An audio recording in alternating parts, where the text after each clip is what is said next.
우리 성도님들, 루시퍼 이펙트라는 그런 용어가 있는데요.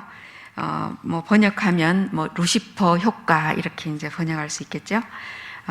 여기에 나오는 용어 중에 루시퍼는 우리 성도님들이 잘 아시는 천사입니다. 근데 이 루시퍼는 성경 어디에도 나오지 않고요. 존 밀턴의 신라권이라는 저서에 전면으로 부각을 시켰기 때문에 굉장히 유명해진 그런 천사입니다. 기독교 전통의 전설에 따르면은 루시퍼는 원래 하나님의 오른쪽에 앉도록 허락을 받은 가장 신뢰받는 천사장이었다고 합니다. 이 루시퍼는 샛별이라는 뜻인데요. 샛별이라는 그 이름처럼 이렇게 찬란하게 빛나는 또 그래서 주위의 다른 천사들을 압도하는 그런 아름다움과 용기 그리고 기품으로 가득 차 있는 그러한 천사였습니다. 이처럼 하나님의 은총을 한 몸에 받으면서 모든 천사들을 통솔하게 되자 이 루시퍼는 자신의 그 위대함에 대한 지나친 그런 교만한 마음 때문에 어느새 우쭐해져서 하나님을 대신해서 그 옥좌에 앉으려는 사악한 마음을 품기 시작했다고 합니다. 그래서 루시퍼는 자기의 추종자들을 이끌고 여호와에게 반기를 들어서 쿠데타를 일으켰습니다. 이때 하나님은 너무나 진노하셔서 대천사장 미카엘을 시켜서 그의 군대를 통해서 이 루시퍼를 천국에서 추방하고 지옥으로 떨어뜨렸다 하는 그런 기독교 전통의 이야기들이 있습니다. 그 뒤로 루시퍼는 무저갱 위에서 바람을 가르면서 끊임없이 날고 있다고 합니다. 이제 루시퍼는 악마들의 우두머리로 여호와의 적대자가 되었다는 것입니다. 이렇듯이 루시퍼는 선함의 극치에서 또 악함의 극치로 내달아서 하나님의 진노를 산 대표적인 천사 또 사탄의 상징이 되었습니다.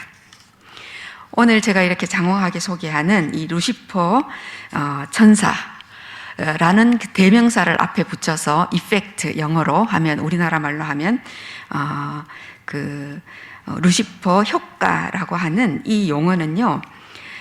인간은 선함과 악함을 동시에 가지고 있는데 어떤 사람, 그리고 상황, 그리고 시스템 이 세 가지의 영향을 받을 때 얼마나 선해질 수도 있고 또 얼마나 악해질 수도 있는가 하는 것을 표현하는 용어입니다.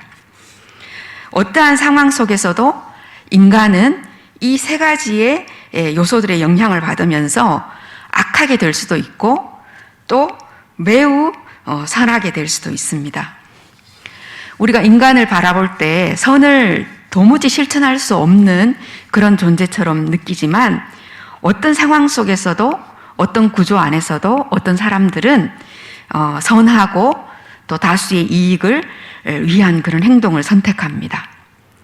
그러나 어떤 사람들은 또 같은 사람이라도 또 어떤 시기와 순간에는 그 악한 상황 속에 매몰되어 버리고 오로지 자신의 생존과 이익만을 추구하는 그런 행동을 하게 되죠.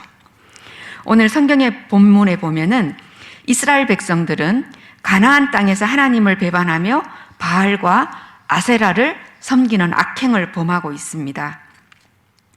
하지만 하나님의 선택을 받은 기드온은 이스라엘 백성을 미디안의 손에서 건져내서 구원하는 그런 커다란 선행을 행하는 모습을 볼 수가 있습니다. 또 기드온을 따르려고 모였던 그 3만여 명의 사람들 가운데에서 오로지 300명만이 이 선행에 동참하는 그런 모습을 볼 수가 있습니다. 수많은 이스라엘 백성 가운데에서 오로지 하나님의 선택을 받은 사람은 기드온과 300명의 용사뿐입니다. 똑같은 고통의 상황에 처해 있다 할지라도 어떤 사람은 선을 실천할 수 있는 기회를 얻지만 어떤 사람은 그 기회를 잃어버리게 됩니다. 오늘 이 이야기를 통해서 이제 한 해를 보내는 우리 일산영문교회 성도님들은 어느 편에 설 수 있을까요? 우리는 모두 다 선을 행하기를 바라겠죠. 그러나 그것은 참 만만치 않은 그런 삶의 여정인 것을 우리는 너무나 잘 압니다. 오늘 이 말씀을 조금 더 깊이 묵상하면서 우리가 하나님의 용기 있는 자로서 세워질 수 있고 또 그러한 열매로서 한 해를 마무리하시는 우리 성도님들이 되시길 바랍니다. 오늘 우리가 읽은 이 본문은 사사기 6장에서 8장에 걸쳐 있는 방대한 사사 기도원에 관한 이야기입니다. 사사기는 전체가 21장으로 되어 있는데 기도원의 이야기가 이렇듯이 6장, 7장, 8장에 걸쳐서 상당히 긴 지면을 할애하고 있는 것을 볼 수가 있습니다. 그만큼 이 기도원의 이야기는 중요하다고 하겠지요. 그래서 제가 이 이야기를 마치 우리 아동부 어린이들에게 이야기를 들려주는 것처럼 6장에서 8장의 말씀을 이 내러티브로 엮어서 성도님들께 한번 읽어드리겠습니다. 옛 이야기를 저에게 듣듯이, 옛날 성경 이야기를 듣듯이 눈을 감고 한번 이 내러티브에 잠겨보시기를 바랍니다. 이스라엘 백성들은 추수할 때만 되면 불안했어요. 왜냐하면 가까운 이웃 나라인 미디안이나 아말렉 또는 동방 사람들이 와서 토지를 망가뜨리고 추수한 곡식을 빼앗고 또 양이나 소, 나귀 등을 빼앗아 갔기 때문입니다. 뿐만 아니라 이들로 인해 굶주림과 가난이 심각한 수준에까지 이르렀어요. 올해에도 마찬가지로 이 지역 사람들이 이스라엘 지역으로 쳐들어와서는 위협하며 겁을 주었습니다. 그러자 이스라엘 백성들은 하나님께 살려달라고 부르짖었습니다. 하나님께서는 구원해달라고 부르짖는 소리를 들으시고 기드온이라는 사람을 부르셨어요. 그리고는 기드온을 통하여 이스라엘 백성들을 구원하기로 마음먹었습니다. 기드온은 하나님의 부르심을 받아 이스라엘 백성들을 구원하기 위해 군대를 모으기로 했습니다. 그리고는 크게 나팔을 불어 전국에 있는 이스라엘 백성 중 미디안의 군대와 싸우고자 하는 사람들을 불러 모았어요. 그랬더니 수만 명의 이스라엘 사람들이 몰려들었습니다. 이제 기드온은 이 군인들과 함께 싸우기 전에 한 가지 확인해 보고 싶은 생각이 들었습니다. 그것은 바로 하나님께서 정말로 미디안 군대를 이기게 하실 것인지 어떤지를 알고자 함이었어요. 기드온은 하나님 앞에 나아가 기도했습니다.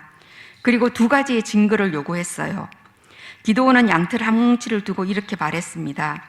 하나님, 제가 나가서 저 많은 미디안 군사들과 싸워 이기게 하시겠다면 하나는 이 양털 뭉치에만 이슬에 젖게 하시고 또 다른 하나는 다른 곳에는 이슬이 내리지 않게 해주십시오. 만약 이 양털 뭉치에만 이슬이 젖어 있다면 전쟁에서 이길 것이 확실함을 믿겠습니다. 다음 날 아침 기드온은 일찍 일어나 자신이 양틀을 둔 곳으로 갔어요.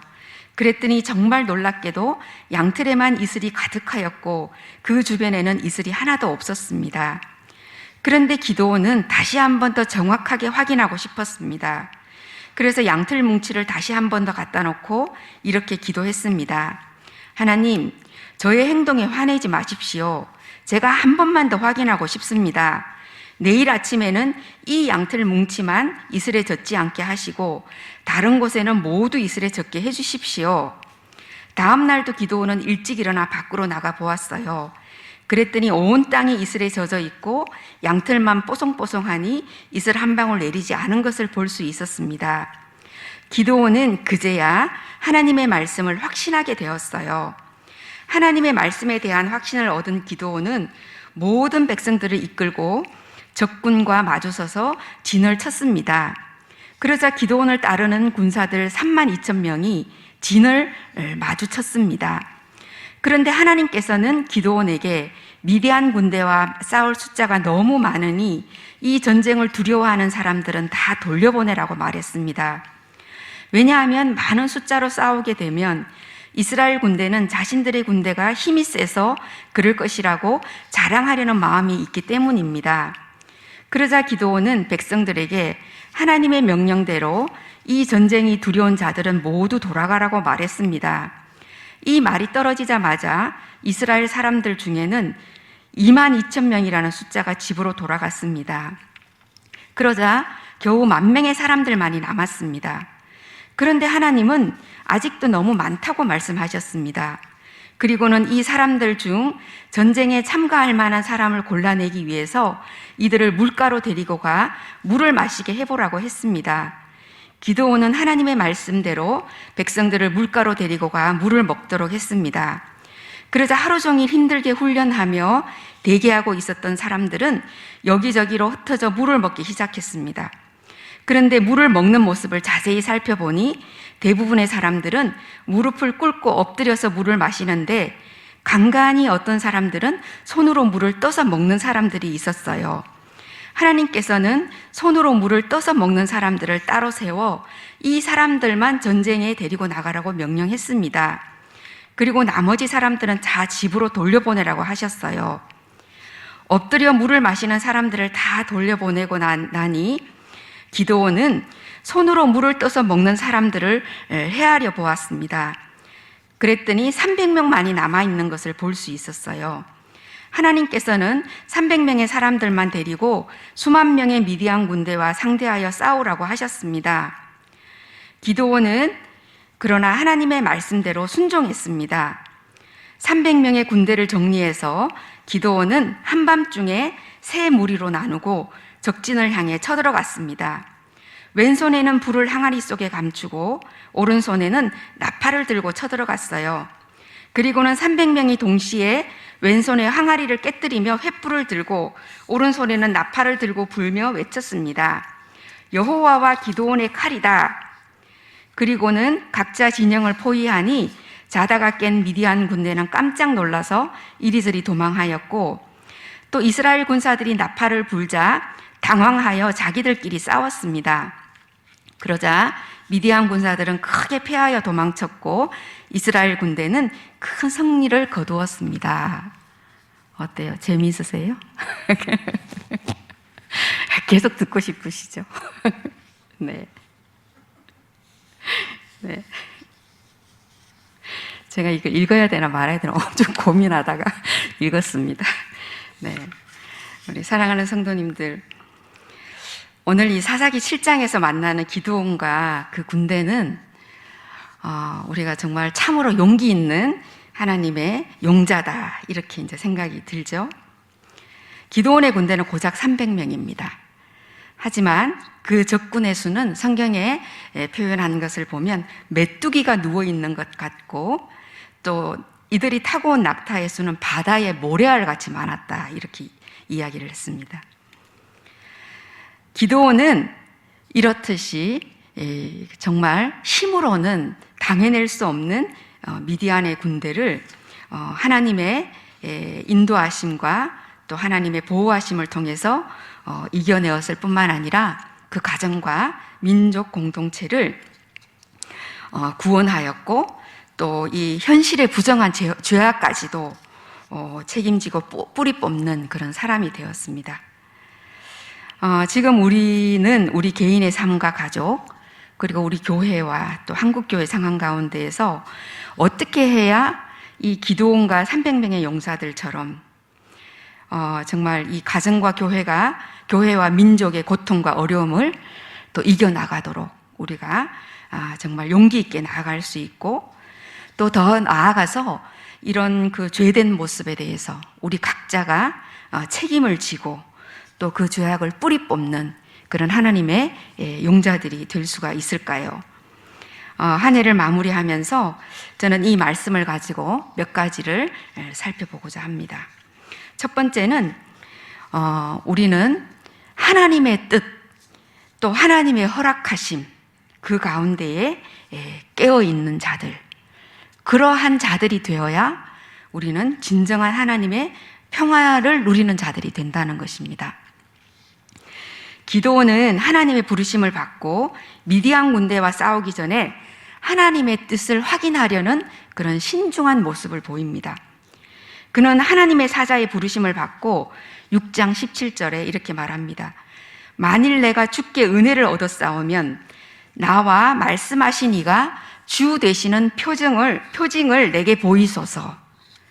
하나님께서 이스라엘의 12지파 중에서 가장 연약한 므낫세 지파 가운데에서도 아비에셀 가문에 속한 기드온을 부르셨다라고 하는 것이 이 기드온에게는 선뜻 수용하기가 어려운 그런 콜링이었다고 볼 수도 있습니다.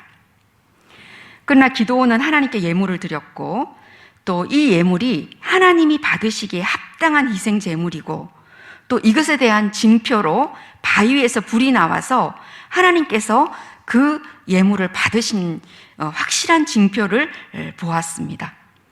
그래서 이 기드온은 그 예물이 드려진 제단을 여호와 샬롬이다, 이렇게 하나님의 평화라는 그런 이름을 붙였습니다. 우리가 이 기드온이 처해 있는 상황을 가만히 살펴보면 이 이름이 얼마나 역설적인지 모릅니다. 7년 동안이나 떠돌아다니는 유목민족인 미디안족은 우기가 되면 이 파종의 시기인 10월에 이스라엘 민족이 사는 곳으로 올라와서 그해 4월까지 추수를 하는 그 시기, 그때까지 약탈을 일삼았습니다. 또 파종을 해서 곡식에 싹이 올라오면 이들은 가축을 몰고 와서 모든 풀들을 다 먹어버렸습니다. 곡식이 자라서 추수를 하게 되면 다 뺏어가고 또 곡식뿐만 아니라 가축도 다 빼앗아갔습니다. 오죽하면 이스라엘 백성들이 산에다가 굴을 파고 땅을 파서 웅덩이를 만들고 또 그 산에다가 마을을 일구었겠습니까? 그야말로 평화라고는 눈 씻고 닦고 찾아봐도 없는 그러한 기드온과 이스라엘 민족의 상황입니다. 그러한 상황 가운데서 기드온은 그 제단에 여호와 샬롬이라는 이름을 붙였고 그곳에 하나님의 평화가 깃들기를 기대했습니다. 그리고 기드온은 그 평화가 자기에게 임한 것을 깨닫게 되었다라는 것입니다. 사랑하는 성도 여러분, 우리가 불안과 혼란과 고통과 절망이 팽배한 이 기드온, 이러한 곳의 기드온은 하나님의 평화를 얻었습니다.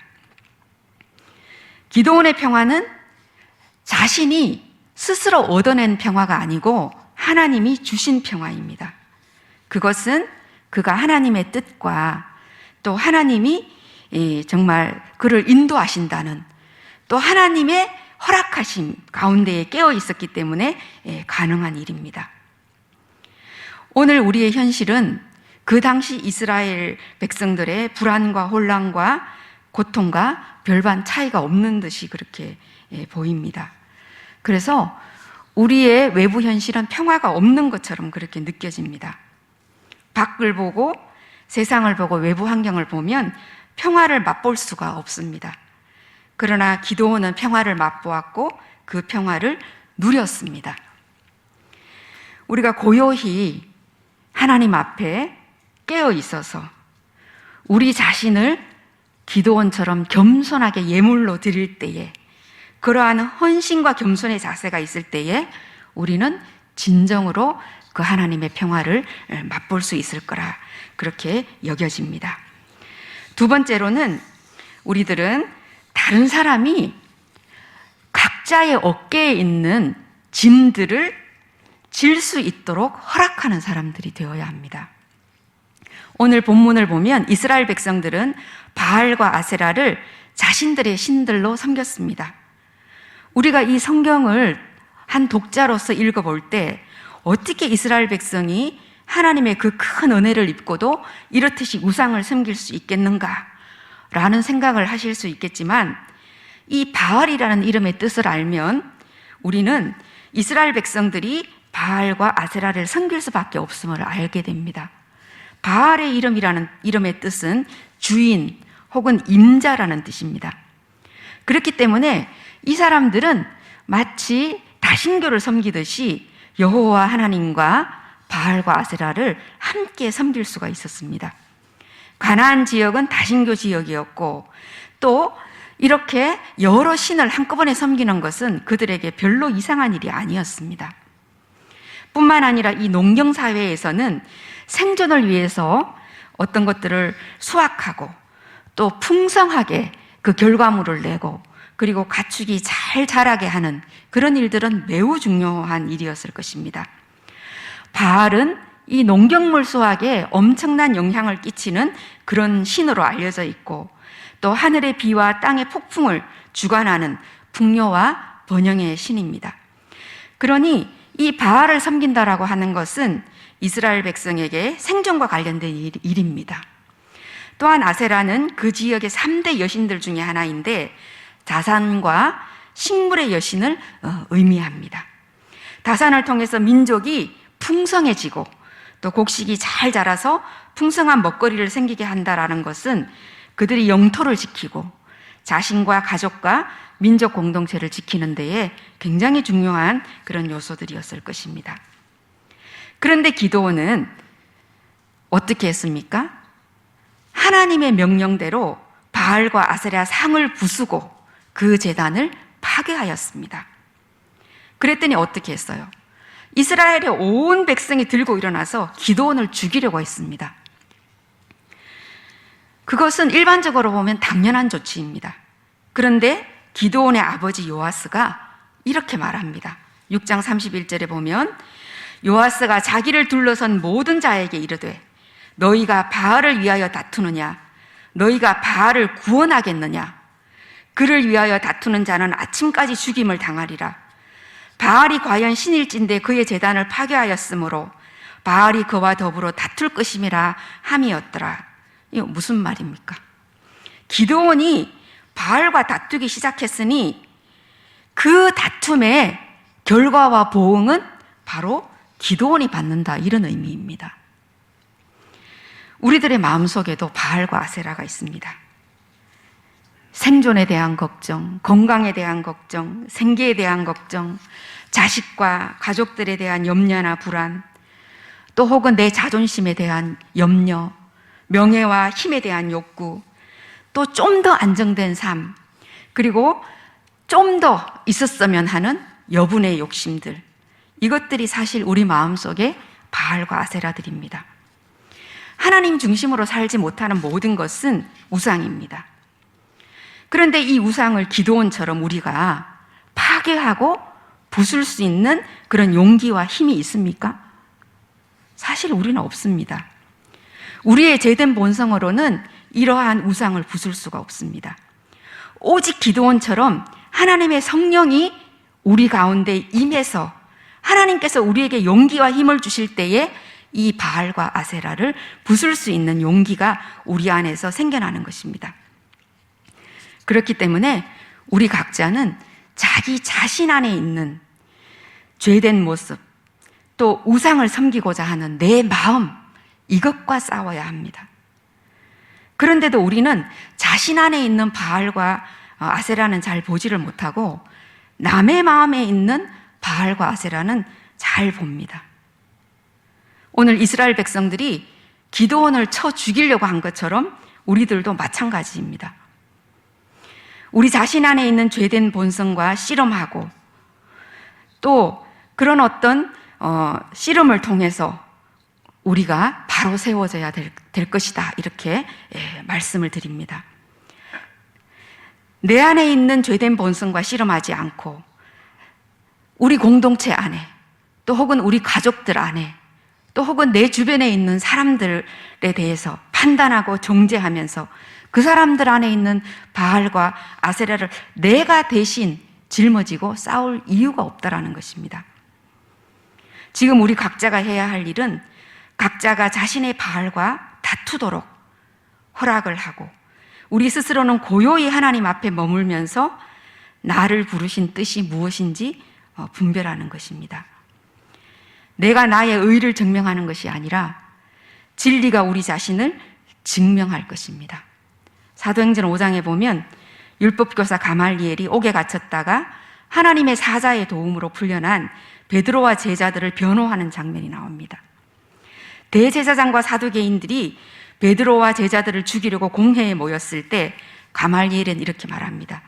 이 생각과 행위가 사람으로부터 났으면 무너질 것이요 하나님께로부터 났으면 너희가 무너뜨릴 수 없겠고, 이렇게 이야기를 합니다.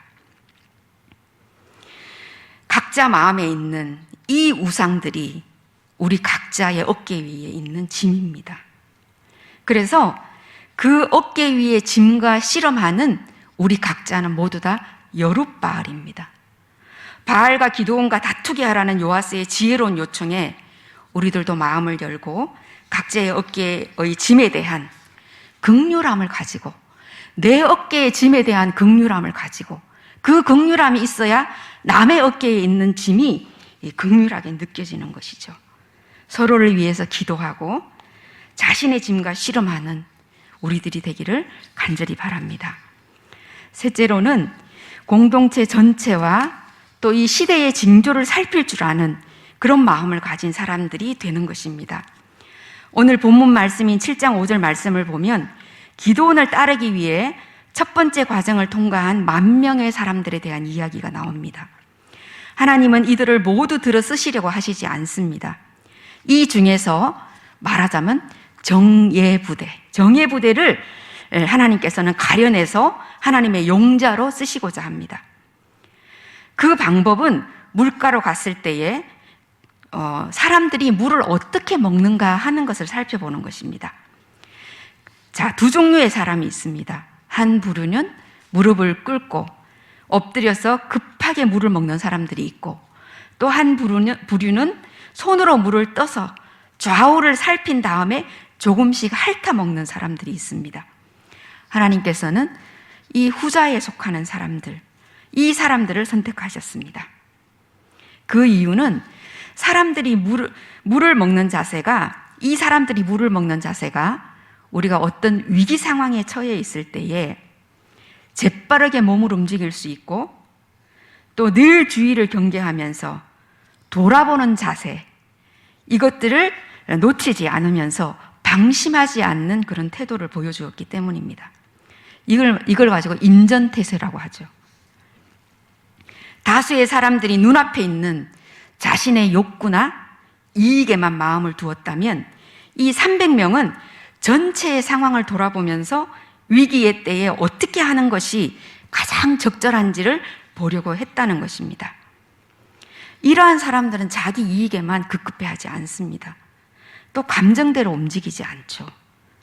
그 상황 속에서 전체를 보려고 하고 늘 깨어있는 자세로 각성된 태도를 유지합니다. 하나님께서는 이런 사람들을 들어서 쓰십니다.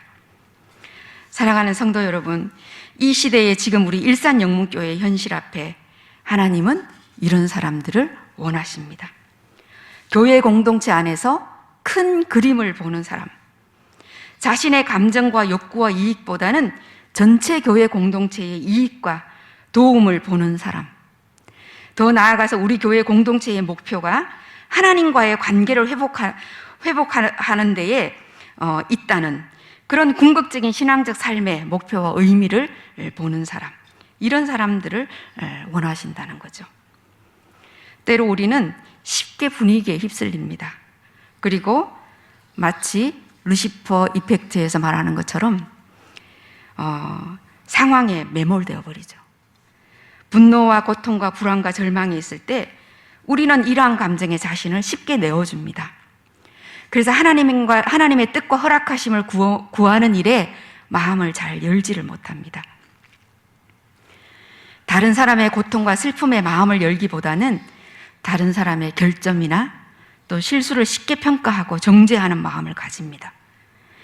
또한 눈앞에 급급한 일들에 휘둘리면서 우왕좌왕하다가 지쳐버리고서는 더 나아가서 자신의 이익이나 감정을 추스리기에 바쁜 삶을 살아갑니다. 오늘 이 기드온은 사실 보리떡 한 덩이입니다. 기드온이 미디안 사람들을 치기 전에 자신의 부하인 부라와 함께 미디안 진영으로 내려갔습니다. 거기에서 어떤 사람이 자신이 꾼 꿈을 해몽해 주는데 그 내용은 바로 보리떡 한 덩어리가 미디안 한 장막 안으로 굴러 들어와서 장막을 무너뜨렸다는 것입니다. 이 보리떡 한 덩이가 바로 기드온이고 300명의 용사 한 사람 한 사람입니다. 보리떡은 가난한 사람들의 가장 흔한 음식이고 또 비천함의 상징입니다. 기드온은 자신이 보리떡 한 덩이만큼밖에 안 되는 그런 비천하고 연약한 존재인 것을 자각하고 있습니다. 또 기드온은 하나님이 함께 하시면 이 보리떡 한 덩이와 같은 비천한 자가 바로 이 메뚜기 떼와 같고 또 정말 바다의 모래알과도 같은 그런 낙타의 떼를 정말 물리칠 수 있다는 그러한 하나님의 용자로 거듭날 수 있다는 것입니다. 말씀을 맺겠습니다. 1971년에 스탠포드 대학교에서 아주 별난 실험을 했습니다. 이 실험은 짐 바르도라는 사회심리학 교수가 교도소의 생활이 인간 심리에 미치는 영향이라는 것을 연구하기 위해서 실험을 한 것이었습니다. 교도소 실험실의 실험의 원래 목적이 평범하고 전과가 없는 사람이 교도소에서 산다면 어떻게 될까라는 것에 대한 질문으로 시작되었다고 볼 수 있습니다. 교도소의 열악한 환경이 수용된 사람들을 더 거칠게 만들 것인지, 또 수감된 범죄자가 본성이 거칠어서인지, 이러한 것들을 실험하기 위한 것이다, 이렇게 볼 수 있습니다. 짐 바르도 교수는 스탠포드 대학 지하실에 임의로 교도소를 만들었습니다. 그리고 스탠포드 대학생 24명을 모집을 했습니다. 이 24명의 학생을 반으로 나누어서 12명은 교도관이 되고 12명은 수감자들이 되었습니다. 처음에는 그저 재미를 느끼면서 시작한 일이었기 때문에 특별한 심리적 변화나 또 예상치 못한 충격적인 그런 행동들이 드러나지 않았습니다. 그러나 얼마 되지 않아서 이 교도관들은 마치 진짜 교도관처럼 매우 포악해지고 부당해지고 권위적이고 그리고 폭력적으로 변해가는 그런 모습을 볼 수가 있었습니다.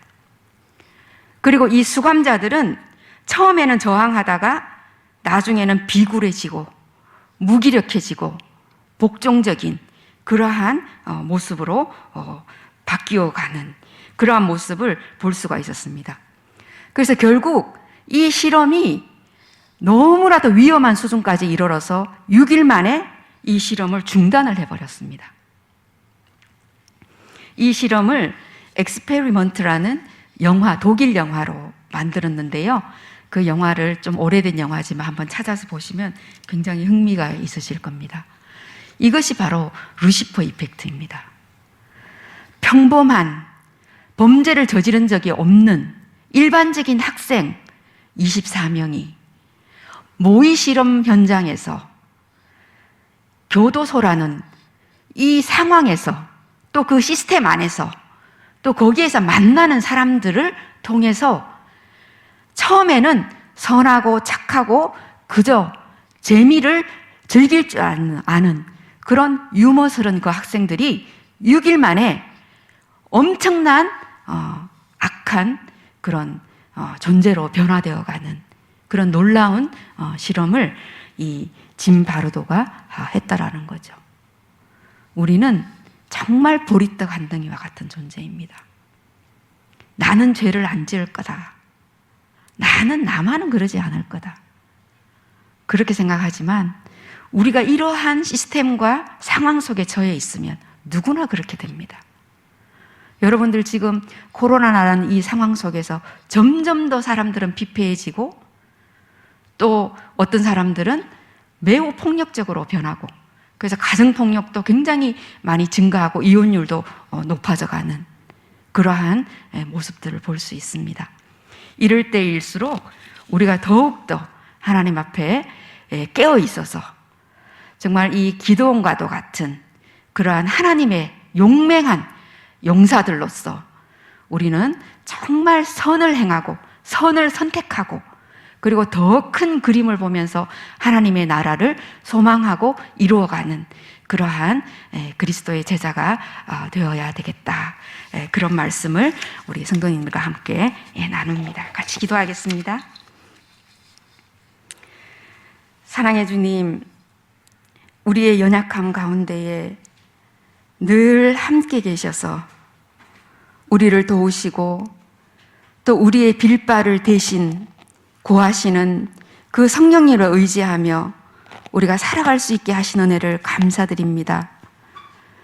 오직 그 예수를 통하여서 우리가 우리 자신의 존재를 깨닫게 하시고 그 예수님의 귀한 말씀과 또 행함을 통하여서 또 그 가르침을 통하여서 우리가 날마다 성장하고 변화되어 갈 수 있도록 도와주시기를 간절히 빌고 원합니다.